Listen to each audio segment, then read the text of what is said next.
understand our language based on the context that things are spoken in. For instance, if you're talking about a pretty dog, you might say, wow, that dog is so pretty. But if you're talking about an ugly dog, you might say, wow, that dog is so pretty. There, you're indicating that you actually don't think the dog is pretty and it's not really the best looking dog you've ever seen. In this example, we have laid out the basics of sarcasm. Sarcasm can be defined as non-literal language. Non-literal language is words or groups of words that alter the literal meaning of words. So when you are talking to a friend about an ugly dog, but you are using the word pretty, you are taking the word pretty and using it as if to function as the word ugly. The term sarcasm comes from the Greek language originally termed as sarkasian, meaning to bite one's lip in rage, to sneer and gnash one's teeth. In today's world, we look at sarcasm as a sharp and often satirical or ironic utterance designed to cut or give pain. Sarcasm is similar to irony, which can be defined as the use of words to express something other than and especially the opposite of the literal meaning. However, it's important to note that irony is used for situations and sarcasm is used for people. Here we will describe the 3 types of irony, including the one that describes how sarcasm comes from irony. Dramatic irony is when an audience is more aware of what is happening than the character. You might see this type of irony when you're reading your favorite book or watching your favorite TV show. For example, in just about every scary movie you've ever seen, you may be aware to the fact that the bad guy is in the house the character is escaping to.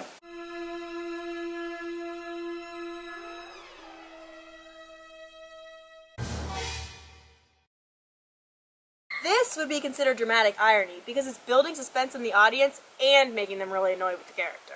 The second type of irony is situational irony, which is the difference between what is expected to happen and what actually happens. This type of irony can occur in real life. For example, let's bring back our very pretty dog. The dog may be working very hard and performing lots of fun tricks because the owner appears to have a treat in their hand. However, the dog isn't aware that the owner does not actually have a treat in their hand. How rude! The third type of irony is verbal irony, and this occurs when the speaker's intent is the opposite of what they're actually saying. As mentioned before, this is the type of irony that relates closely to sarcasm, because it's the person that's using the language rather than something occurring in the context. For example, the pretty dog would say, "Oh, fantastic," when he wasn't given a treat, meaning he didn't enjoy not getting a treat. Well, now that we've talked about what sarcasm is and where it came from, now we can talk about the brain's role in the processing of sarcasm. Oh good, that sounds entertaining. Alright, so just stick with me on this one. When we use any type of language, our brain is a major player in the process. With non-literal language and sarcasm, the same thing applies. Our brain does all the hard work while we sit back, relax, and create all these sarcastic utterances. We are specifically going to take a look at the right hemisphere and the frontal cortex. Research conducted on patients with right hemisphere damage suggests its importance in processing emotion behind different utterances. This involves pragmatics, or the way we use words. We use the right hemisphere of our brain to discriminate between what is being said literally and what is meant to be conveyed.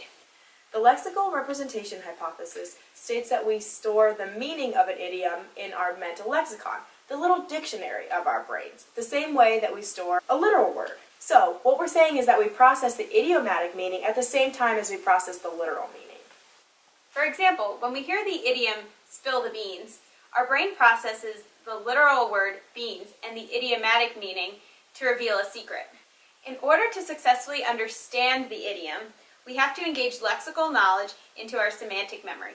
Long story short, we are putting knowledge into words in the part of our brain that holds basic facts. This is why patients with right hemisphere damage may have difficulty understanding their communication partner if they mean something opposite to what they specifically say. Along with the right hemisphere, studies also point to the frontal cortex as having an important role in the understanding of sarcasm. In order to understand the non-literal meaning of a sarcastic utterance, a person first must be able to recognize and then reject the literal meaning based on their perspective taking. And that's where theory of mind comes into the picture. Theory of mind helps us understand that other humans have thoughts, emotions, and perspectives that are different than our own. This is what helps us process what somebody actually means when they're using non-literal language. Okay, my brain hurts. Now let's talk about something more interesting and applicable to your life. A study from Chang and Pell so cleverly named The Sound of Sarcasm Observe the variety of intonation that we use with our multiple attitudes, one of those being sarcasm. Acoustical analysis, which is just a fancy term for measuring sound waves in speech, was used in this study.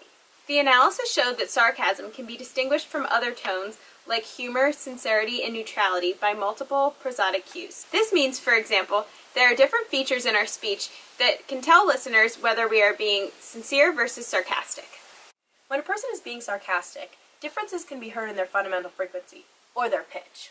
Their pitch actually decreases. We also hear differences in their harmonic to noise ratio, which is related to the amount of noise compared to their voice. Lastly, there are differences in the standard deviation of their fundamental frequency. And not only can we use prosodic cues to differentiate sarcasm from other emotions, we can also use textual cues, and we know that from this study. This just means we can listen to what they're saying, how they're saying it, and what they're doing while they're saying it. Whoa. Are you following this yet? Okay, so basically, if you have neurotypical understanding of interpreting non-literal language, you should be able to pick out sarcasm from other tones of voice based on the cues the person's giving you. Okay, I'm trying to understand, so let's sum this up.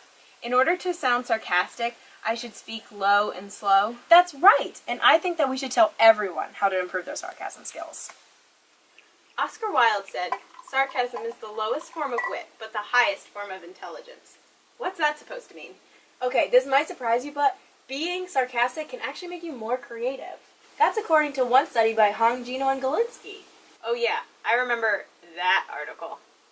Okay, so through 4 different studies, these researchers discovered that being able to create and comprehend sarcasm can actually make you a more creative, abstract thinker. Whether you're the speaker or the listener, a sarcastic exchange stimulates more neural activity.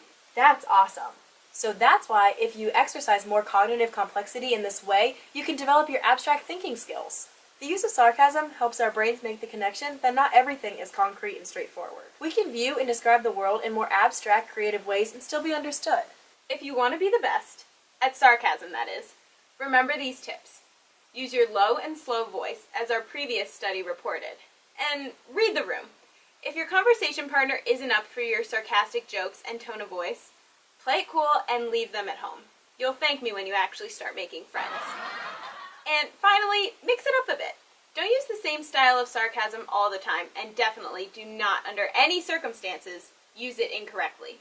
If you don't know how to make a situation sarcastic, just forget about it and move on. Good luck and don't blow it.